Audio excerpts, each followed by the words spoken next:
Hello friends, तो आज हम पढ़ेंगे लीनियर इक्वेशंस के पेयर को एल्जेब्रिकली सॉल्व करने के मेथड्स। अभी तक हम पिछले वीडियोस में ग्राफिकली सीख चुके हैं कि ग्राफिकली हमें सॉल्यूशन कैसे निकालना है। आज हम सीखेंगे कि लीनियर इक्वेशंस के पेयर को हम एल्जेब्रिकली कैसे सॉल्व कर सकते हैं। तो उसके हमारे पास तीन मेथड हैं। पहला मेथड है सब्स्टिट्यूशन मेथड, जिसे हिंदी में प्रतिस्थापन विधि बोलते हैं। सेकंड है एलिमिनेशन मेथड, जिसे हिंदी में विलोपन विधि बोलते हैं। और थर्ड मेथड है क्रॉस मल्टीप्लिकेशन मेथड, जिसे हिंदी में वज्र गुणन विधि कहते हैं। हिंदी में तो नाम ही इतने भयंकर होते हैं, देख के पता चल रहा है नाम से कि कितना ये ब्रह्मास्त्र जैसा कुछ लग रहा है, ऐसा फील हो रहा है। तो अब देखो, एल्जेब्रिकली मेथड मीन्स हमें ग्राफ नहीं बनाना है, डायरेक्ट हम प्लस माइनस करेंगे और जो भी इन मेथड में है वो स्टेप्स करेंगे, जिससे हमारा सॉल्यूशन निकल कर आ जाएगा। सॉल्यूशन मतलब एक्स वाई की वैल्यू। तो एक एक करके इन मेथड्स को डिटेल में पढ़ते हैं। तो सबसे पहले पढ़ते हैं सब्स्टिट्यूशन मेथड। तो पहले इसका नाम थोड़ा सा समझते हैं। देखो, सब्स्टिट्यूशन मेथड या हिंदी में बोलो प्रतिस्थापन विधि, जैसे कि हमें नाम से ही थोड़ा थोड़ा समझ आ रहा है कि इसमें क्या होगा, सब्स्टिट्यूट करेंगे हम। सब्स्टिट्यूट मतलब होता है एक की वैल्यू दूसरे में पुट करना, या किसी दूसरी एक की जगह किसी दूसरी चीज को पुट करना, रखना, ये होता है सब्स्टिट्यूट। हिंदी में भी प्रतिस्थापन, कि उनके स्थान को अदल बदल कर देना। तो सीखते हैं इसमें होता क्या है, ठीक है। तो उसके लिए मैं पहले एक एग्जाम्पल ले रही हूँ, और एग्जाम्पल के तौर पर मैं एक पेयर ले लेती हूँ इक्वेशंस का। तो जैसे कि मैंने ले लिया x plus 5y equals to 20, और एक और ले लेती हूँ मैं x plus y equals to 12। मैंने एक इक्वेशन का पेयर ले लिया, दोनों लीनियर इक्वेशन है। तो अब हमें करना क्या है, आप इनको नाम दे दो, इक्वेशन 1 एंड इक्वेशन 2। सबसे पहले आपको क्या करना है, स्टेप 1 स्टेप बाय स्टेप सीख लेते हैं, ज्यादा नहीं, 2-3 स्टेप में कंप्लीट हो जाएगा। अब स्टेप 1 में आपको क्या करना है, सबसे पहले दोनों में से कोई एक भी इक्वेशन लो। जैसे कि मैंने इक्वेशन 1 ले ली, आप कोई सी भी इक्वेशन ले सकते हैं। ये इक्वेशन ली, इससे आपको किसी एक वेरिएबल की वैल्यू निकालनी है। जैसे कि या तो x की वैल्यू निकाल लो, y को अपोजिट साइड लेके चले जाओ, या y की वैल्यू निकालने के लिए इसको इधर ले जाओ। तो मैं यहाँ पर x, क्योंकि सिंगल है तो मैं x की वैल्यू निकाल रही हूँ। अब अगर मुझे x की वैल्यू निकालनी है तो मैं y वाले जो पार्ट है उसको अपोजिट साइड लेके जाऊंगी, तो यहाँ पर आके ये माइनस का हो जाएगा। तो ये वैल्यू आ गई, x की वैल्यू ये आ गई, इसको नाम दे दो इक्वेशन 3, ठीक है। अब आपने x की जो वैल्यू निकाली है, ये आपने इक्वेशन 1 से निकाली है ना, तो इसी वैल्यू को हम इक्वेशन 2 में पुट कर देंगे, ठीक है। ये हमारा स्टेप 2 है। स्टेप 2 क्या है, put value of x in another equation, मतलब जिससे आपने वैल्यू निकाली है उसको छोड़ के जो दूसरी वाली है। तो मैंने इक्वेशन 2 में पुट कर देती हूँ मैं। x की जगह ये पूरा आ जाएगा 20 माइनस 5y, ये हो गया x plus y equals to 12, ठीक है। अब ये देखो, अब इस पूरी एक इक्वेशन बन गई जिसमें एक ही वेरिएबल है, y ही है, सिर्फ 2 जगह लेकिन है एक ही वेरिएबल। और अगर एक इक्वेशन में एक ही वेरिएबल हो तो हम उस एक इक्वेशन से उसकी वैल्यू निकाल सकते हैं इजीली। तो कर लेते हैं इसको solve. 20 minus 5y plus y equals to 12। इस 20 को अपोजिट साइड लेके चले जाते हैं, और ये देखो प्लस माइनस हो जाएगा ना, प्लस माइनस माइनस, 5 में से 1 गए तो माइनस का 4y, और इसको मैं अपोजिट साइड लेकर आऊंगी तो इधर प्लस का इधर आके माइनस का हो जाएगा। तो माइनस 4y, और ये बचा माइनस 8। तो यहां से हमारी y की वैल्यू क्या आ जाएगी, देखो इधर ये मल्टीप्लाई में इधर आके डिवाइड में आ जाएगा, माइनस से माइनस कैंसल, 4 2 जा 8। तो हमारी y की वैल्यू आ गई 2, एक वैल्यू तो आ गई। देखो, किसी भी एक पेयर को सॉल्व करने का मतलब क्या होता है, x और y की वैल्यू निकालना। तो हमने y की वैल्यू तो निकाल लिया, अब हमें x की वैल्यू निकालनी है। अभी जो y की वैल्यू आई है, इसको आप 1, 2 और 3 इन तीनों में से किसी में भी पुट कर सकते हैं, हमारी x की वैल्यू आ जाएगी। एक काम करते हैं, मैं 3 में पुट कर रही हूँ। ऐसा क्यों, क्योंकि देखो ये x इक्वल में ये है ना, जब मैं यहाँ पे y की वैल्यू पुट करूंगी तो मुझे डायरेक्ट x की वैल्यू मिल जाएगी। तो अब मैं क्या कर रही हूँ, ये हमारा स्टेप 3 है। 3 स्टेप में ये खत्म है क्वेश्चन। थर्ड स्टेप क्या है? Put value of y in equation third. वैसे इनमें से किसी में भी पुट कर सकते हैं, मैं इसमें रख रही हूँ x equals to 20 minus 5 y की जगह 2, तो x इक्वल्स टू 5 2 ज़ा 10, तो x की वैल्यू कितनी आ गई? 20 माइनस 10। तो हमारे पास x की वैल्यू भी आ गई और y की वैल्यू भी आ गई। और किसी भी इक्वेशन के पेयर को सॉल्व करने का मतलब x और y की वैल्यू ही निकालना तो होता है। तो ये था हमारा सब्स्टिट्यूशन मेथड। स्टेप्स याद कर लो। सबसे पहले स्टेप में दोनों में से किसी एक भी इक्वेशन में से किसी भी एक वेरिएबल की वैल्यू निकाल लो, ठीक है, ऐसे ही आएगी, वेरिएबल यहाँ पर होगा, कोई बात नहीं। उसके बाद सेकंड स्टेप में क्या करना है, जिस भी इक्वेशन से हमने ये जो वैल्यू निकाली है उसको छोड़ के दूसरी इक्वेशन में उसे पुट कर दो।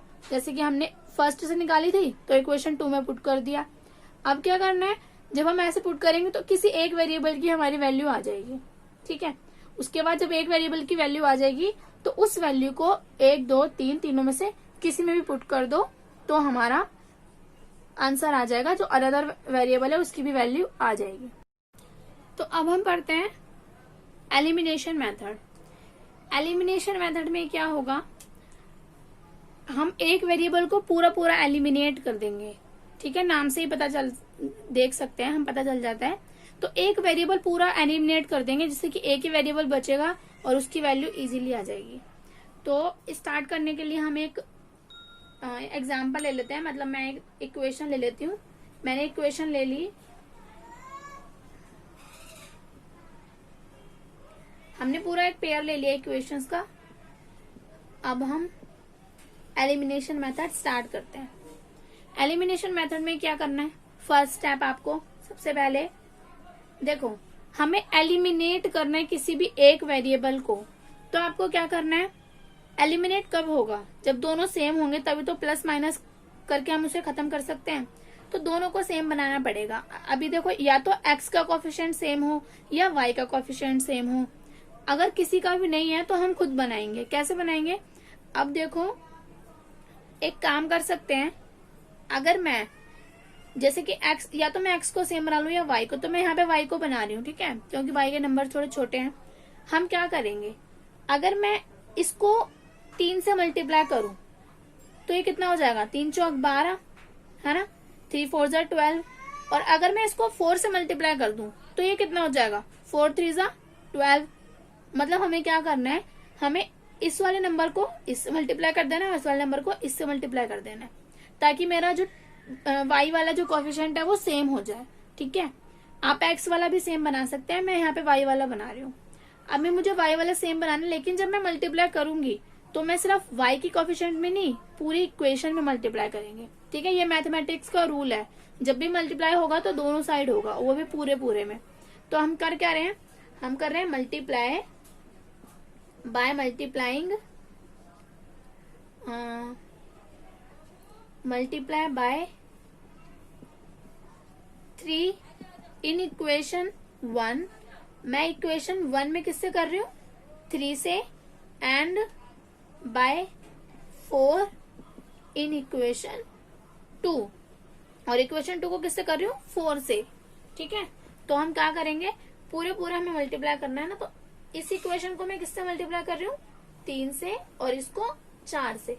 पूरी इक्वेशन को करो, पहले इसको करेंगे तो कितना हो जाएगा, 9 3 ज़ा 27 x, 4 3 ज़ा 12 y, 2 3 ज़ा 6 एंड 3 zeros। अब इधर 7 4 ज़ा 28 x माइनस 3 4 ज़ा 12 y, 4 2 ज़ा 8000, ठीक है। तो अब हमारी इक्वेशन बन गई। अब हम क्या करेंगे, इनको नाम दे देते हैं इक्वेशन 3 और इक्वेशन 4। अब देखो, अब एक वेरिएबल हमारा सेम बन गया ना, तो अब हम इसको एलिमिनेट कर सकते हैं। एलिमिनेट मतलब घटा सकते हैं।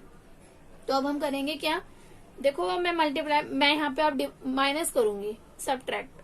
तो सब्ट्रैक्ट इक्वेशन 3 फ्रॉम इक्वेशन 4। मैं 4 में से 3 लेस कर रही हूँ। ऐसा क्यों कर रही हूँ अभी बताऊंगी। 4 में से ही 3 क्यों लेस कर रही हूँ, 3 में से 4 क्यों नहीं लेस कर रही, पहले मैं लिख लेती हूँ फिर बताऊँ। ये हो गया। अब देखो, अब जब हम माइनस करते हैं, माइनस करते समय टाइम जो है साइन चेंज हो जाते हैं। ये प्लस है तो ये माइनस हो जाएगा, ये माइनस है तो प्लस, और ये प्लस है तो माइनस। अब देखो 28 में से 27 जाएंगे तो x बचेगा। ये तो एलिमिनेट ही करना है इसलिए हमने सेम करा है। और यहाँ पर 8 में से 6 जाएंगे तो 2000 बचेगा। ठीक है, इसलिए मैंने 4 में से 3 लेस किया था क्योंकि मुझे यहाँ इसके नंबर्स बड़े बड़े दिख रहे थे। अगर मैं इसमें से इसको लेस करती तो यहाँ पे भी माइनस आता, यहाँ पे भी माइनस आता, तब भी आंसर तो सेम ही आता। आंसर सेम आएगा, आप कुछ भी कैसे भी मल्टीप्लेस करें। तो x की वैल्यू आ गई। अब जब हमारी x की वैल्यू आ गई, ये हमारा सब्ट्रैक्ट वाला ये स्टेप सेकंड था। ठीक है, ये स्टेप लिखने की आपको जरूरत नहीं है, ये मैं आपको याद करने के लिए बता रही हूँ कि आप ऐसे याद कर लेना। फर्स्ट स्टेप में हमें क्या करना है, इनको इक्वल बनाना है। या तो x वाले को इक्वल बना लो या y वाले को। अगर x वाले को इक्वल बनाना होता तो हम इसको 7 से कर देते, इसको 9 से कर देते। ठीक है, एक जब भी कोई भी एक सेम बना लो, उसके बाद सब्ट्रैक्ट कर दो, 8 की वैल्यू आ जाएगी। अब हम क्या करेंगे, इस x को 1 और 2 में से किसी में भी पुट कर दो, 3 4 में भी कर सकते हो, तो मैं 1 में पुट कर देती हूँ। By putting value of x in equation 1, मैं 1 में पुट कर रही हूँ। तो 9x की जगह 2000 माइनस 4y इक्वल्स टू 2000। 9 2 जा 18,000 minus 4y equals to 2000। Minus 4y को यहीं रहने देंगे, ये 18 अपोजिट साइड जाके माइनस का 18,000 हो जाएगा। तो प्लस माइनस माइनस, 18 में से 2 जाएंगे तो माइनस का 16,000। y को यहीं रहने दो, माइनस का 16,000 डिवाइडेड बाय -4। यहाँ मल्टीप्लाई में तो यहाँ के डिवाइड में आ जाएगा। 4 4 जा 16, तो y की वैल्यू क्या आ गई 4000। ये आ गया हमारी y और ये हमारा x था। तो ये था हमारा एलिमिनेशन मेथड। सबसे पहले ये स्टेप थर्ड है हमारा। सबसे फर्स्ट स्टेप में किसी भी एक कोएफिशिएंट को सेम बना लो x या y के। सेकंड स्टेप में दोनों को जो थर्ड फोर्थ इक्वेशन बनेगी उनको सब्ट्रैक्ट करके किसी एक की वैल्यू आ जाएगी। थर्ड स्टेप में हमें क्या करना है, इसकी value first second third fourth में से किसी में भी पुट कर देनी है, तो हमारी दूसरे वेरिएबल की भी वैल्यू आ जाएगी। तो अब पढ़ते हैं cross multiplication method. Cross multiplication method में क्या होगा, इसमें हमारे पास एक फॉर्मूला है। पहले फॉर्मूला देख लेते हैं। तो फॉर्मूला है कुछ ये, x divided by b1c2 minus b2c1 equals to y divided by a1 c1 a2 minus c2 a1 equal 1 upon a1 b2 minus a2 b1। ठीक है, ये एक फॉर्मूला है, लेकिन इसको याद करना थोड़ा सा, मतलब कब तक याद करोगे, क्या a1 कहाँ पे है, b1 कहाँ पे है, c1 कहाँ पे है। तो इसको याद करने से अच्छा है हम समझ लें कि ये कैसे हुआ है और इसका नाम क्रॉस मल्टीप्लीकेशन क्यों है। यहाँ पे तो कहीं दिख नहीं रहा हमें ऐसा। तो चलो देखते हैं। इसके लिए हम क्या कर रहे हैं, एक एग्जाम्पल ले लेते हैं। एग्जाम्पल के तौर पर मैं 2 इक्वेशन ले रही हूँ। तो ये मैंने कुछ इक्वेशन ले ली। सबसे पहले इस केस में, ये वाले मेथड में हमें सबसे पहले क्या करना है, इसको स्टैंडर्ड फॉर्म में चेंज करना है। ठीक है, जब भी हम किसी इक्वेशन को थोड़ा सा चेंज करके लिखते हैं, मतलब इधर उधर ले जाके, तो हम ये साइन लगाते हैं। तो मैं -5 को अपोजिट इधर साइड ले गई तो इधर 0 बचा, और यहां से भी वैल्यू निकाल लेंगे। 3x plus 2y minus 8 equals to 0। ये हमारा बन गया। अब हम क्या करेंगे, स्टैंडर्ड फॉर्म में हमने लिख लिया। अब देखो क्या करना है हमें। मैं एक काम कर रही हूँ, मैं थोड़ा सा इसको रफ कर रही हूँ अब, क्योंकि मुझे कुछ हेल्प यहाँ पे जरूरत पड़ेगी। तो अब क्या कर रहे हैं, क्रॉस मल्टीप्लीकेशन मेथड हमें करना है। करेंगे क्या, चलो एक्स वाई और 1 तो हम याद ही कर सकते हैं ना, ये वाला याद नहीं होगा तो हमने एक्स रखा, वाई और 1, ठीक है, ये भी रख लिया यहाँ तक की इक्वल और इधर इक्वल, इतना याद रखना है। उसके बाद हमें क्या करना है, देखो इसके नीचे वाला ये जो है हमें याद कैसे होगा, इसके लिए हमें क्या करना है, ये जो x वाले कोफिशिएंट है इसको आप दूसरे हाथ से कवर कर लो या फिर सोच लो, इमेजिन कर लो ये है ही नहीं, ठीक है, जैसे मैं इससे कवर कर लेती हूँ, ठीक है। तो अब आपको करना क्या है, ये जो बाकी के आपके बचे हैं ना B1, B2, C1, C2, ये जो बचे हैं इसमें आपको क्रॉस मल्टीप्लाई कर देनी है, ठीक है, इसको इससे, इसको इससे। पहले किसको करनी है, इन दोनों को, फिर इन दोनों को। तो इसको अगर मैं करूंगी सिर्फ कोफिशिएंट की मल्टीप्लाई करनी है। 8 को जब आप y का कोफिशिएंट क्या है 1, 8 को 1 से करोगे तो 8 1 जा 8, लेकिन ये माइनस साथ में आएगा, -8, ठीक है, 8 1 जा 8 माइनस का, बीच में साइन माइनस का ही आएगा। आप जब भी ये करो तो इसको एक ब्रैकेट में लिख लेना। ब्रैकेट में लिखने से क्या होता है, हमारी माइनस प्लस में गलतियां नहीं होती। अब ये फॉर्मूले वाला माइनस आ गया, ठीक है। अब हम अगला वाला लिखेंगे यहाँ पे। अगला क्या करना है, अब इसको करा था, अब इस वाले को करेंगे। 5 2 जा 10, लेकिन माइनस भी है तो माइनस का 10, ये हो गया, ठीक है। अब क्या करना है, x के नीचे वाला हो गया, अब y के नीचे वाला। y के साथ में क्या करना है, अब y को सोच लो y नहीं है, y वाले को कवर कर दो। जब हम y वाले को कवर कर देंगे तो जो बचेगा ये A1, C1, A2, C2। अब इनको क्रॉस मल्टीप्लाई करना है, ठीक है। तो इसमें हम क्या करेंगे, सबसे पहले इन दोनों को, ठीक है, ये चीज याद रखनी है। सब इसी में गलती करते हैं मोस्टली, क्योंकि जब हम x वाला कर रहे होते हैं तब तो हम पहले इसको मल्टीप्लाई करते हैं माइनस करके, फिर इसको करते हैं। लेकिन जब हम y वाला करते हैं तो पहले हमें इनको मल्टीप्लाई करना है, ठीक है, उसके बाद ऐसे मल्टीप्लाई करना है। तो 3 5 जा 5 3 जा माइनस का 15। अब ये फॉर्मूले वाला माइनस है, अब इन दोनों को, ठीक है, 8 2 जा माइनस का 16। अब 1 इधर, अब इनको कवर कर लो। अब ये जो बचे हैं ये इसको कवर कर लेंगे, ये बचे हैं। अब इसमें फिर से ऐसे ही, ऐसे और ऐसे, पहले इन दोनों को 2 2 जा 4 माइनस, अब इन दोनों को तो 3 1 जा 3, ठीक है। ये चीज इंपॉर्टेंट है, सबसे ज्यादा गलतियां इसमें यहीं पर होती हैं, ये मल्टीप्लाई करते टाइम।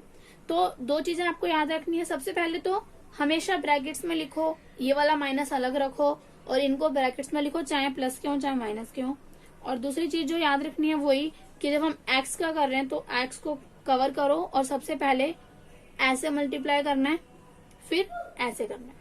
लेकिन जब हम y का करेंगे तो y को कवर करो, सबसे पहले ऐसे मल्टीप्लाई करेंगे फिर ऐसे। और जब हम कांस्टेंट वाले का कर रहे हैं, सी मान लो जो कांस्टेंट है उसका जब हम करेंगे तो इसको कवर करेंगे और फिर पहले ऐसे और फिर ऐसे, ठीक है। इस चीज के लिए अब हमने जब ये कर लिया तो इसको सॉल्व कर लो। x डिवाइडेड बाय -8 और ये माइनस माइनस प्लस का 10 इक्वल्स टू माइनस का 15 माइनस माइनस प्लस का 16 और इधर 1/4 - 3 1, ठीक है। अब इधर क्या बचेगा, प्लस माइनस माइनस, तो 8 में से 10 में से 8 माइनस होंगे तो 2, यहाँ 16 प्लस माइनस माइनस, 16 में से 15 जाएंगे तो 1 इक्वल्स टू 1/1। अब क्या करना है, देखो ये तीनों आपस में इक्वल है ना, तो एक बार x वाले के इक्वल में ये रख देना है कांस्टेंट वाला, और एक बार y वाले के इक्वल में ये रख देना है, ठीक है। अब यहाँ से क्रॉस मल्टीप्लाई करके वैल्यू निकाल लो। x 1 जा, x को 1 से करोगे x आएगा, 2 1 जा 2, x की वैल्यू आ गई। यहाँ पे y 1 और 1 1 y की वैल्यू भी आ गई, दोनों की वैल्यू आ गई। बहुत इजी होता है ये भी, बस थोड़ी सी आपको प्रैक्टिस करनी है, 1-2 क्वेश्चन करोगे तो हो जाएगी इजीली, ठीक है। जो कि मेन चीज ये याद रखनी है कि किस टाइम पर किसको मल्टीप्लाई करना है। तो क्रॉस मल्टीप्लीकेशन मेथड भी हमारा खत्म होता है।